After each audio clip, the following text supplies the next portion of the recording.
Assalamualaikum warahmatullahi wabarakatuh. Anak sekalian, ketemu kembali bersama mata pelajaran IPS. Sebelum kita memasuki kegiatan pembelajaran di awal tahun pelajaran 2021-2022, mari sama-sama kita membuat kontrak belajar mata pelajaran ilmu pengetahuan sosial kelas 8 pada semester ganjil. Sebelum kita masuk ke kontrak belajar, terlebih dahulu Bapak perkenalkan biodata Bapak sendiri, nama lengkap yaitu Amin, nama panggilan Pak Amin. Untuk mata pelajaran yang diampu IPS kelas 8, untuk jabatan di sekolah atau di madrasah yaitu Wakil Kepala Madrasah bidang kurikulum. Nah, mengapa kita membuat kontrak belajar? Kontrak belajar adalah kesepakatan antara guru dan siswa dalam proses pembelajaran agar selama proses pembelajaran berlangsung dapat berjalan secara kondusif dan nyaman, baik untuk guru maupun untuk siswa.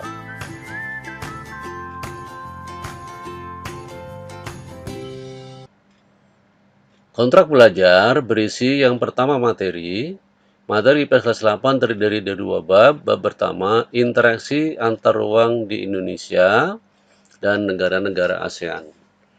Bab yang kedua, interaksi sosial dalam ruang yang berbeda terhadap kehidupan sosial dan budaya. Untuk bab 1 terdiri dari subbab. Yang pertama, letak geografis negara ASEAN. Yang kedua, batas-batas ASEAN. Yang ketiga, letak astronomis ASEAN. Yang keempat, potensi negara-negara ASEAN. Yang kelima, keunggulan iklim negara ASEAN. Yang keenam, persamaan dan perbedaan negara-negara ASEAN. Yang ketujuh, kerjasama negara-negara ASEAN. Untuk bab 2 terdiri dari subbab. Yang pertama, interaksi sosial. Yang kedua, pengaruh mobilitas sosial terhadap budaya. Yang ketiga, penyebaran mobilitas sosial. Yang keempat, konsep pluralitas. Yang kelima, pengaruh pluralitas terhadap masyarakat Indonesia. Yang keenam, konflik. Yang ketujuh, faktor penyebab konflik. Yang kedelapan, cara mengatasi konflik. Yang kesembilan, contoh kasus konflik di Indonesia dan upaya pencegahannya. Kalender kegiatan belajar mengajar.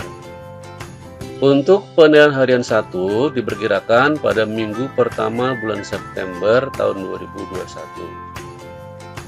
Untuk penilaian harian yang kedua diperkirakan pada bulan Oktober minggu keempat tahun 2021. Untuk penilaian akhir semester diperkirakan pada minggu ke-1 dan kedua bulan Desember tahun 2021.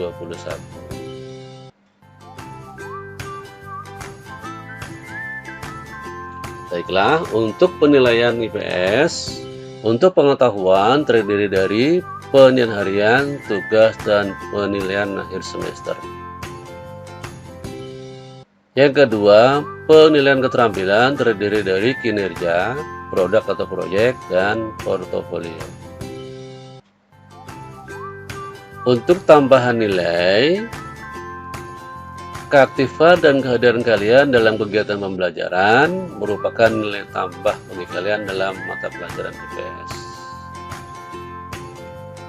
Baiklah, untuk peraturan belajar terdiri dari dua bagian, yaitu yang pertama, kewajiban peserta didik, yang kedua, kewajiban guru.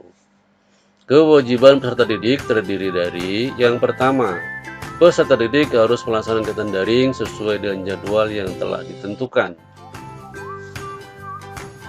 Yang kedua, absensi selama kegiatan pembelajaran daring diperhitungkan sebagai kehadiran peserta didik dalam pembelajaran. Yang ketiga, peserta didik mengerjakan tugas sesuai petunjuk yang diberikan guru dan mengumpulkan sesuai dengan waktu yang telah ditentukan. Yang keempat, apabila kegiatan belajar tatap muka terbatas dapat dilaksanakan, maka kehadiran dalam tatap muka diperhitungkan dalam penilaian. Yang kelima, peserta didik harus mentaati kontrak belajar sesuai kesepakatan tertulis. Nah, untuk yang kedua, kewajiban guru. Pertama, guru harus mengecek kehadiran peserta didik setiap kali kegiatan daring berlangsung. Yang kedua, guru harus memberikan pelajaran sesuai dengan jadwal yang telah ditentukan. Yang ketiga, guru harus mengoreksi dan memberi nilai atau juga umpan balik terhadap tugas-tugas peserta didik. Yang keempat, dalam kegiatan tatap muka terbatas, guru wajib memberikan pelayanan pembelajaran kepada peserta didik dan menghitung kehadiran peserta didik dalam penilaian. Yang kelima, guru memberikan penilaian dengan ketentuan 70% PH dan penugasan, 30% penilaian akhir semester.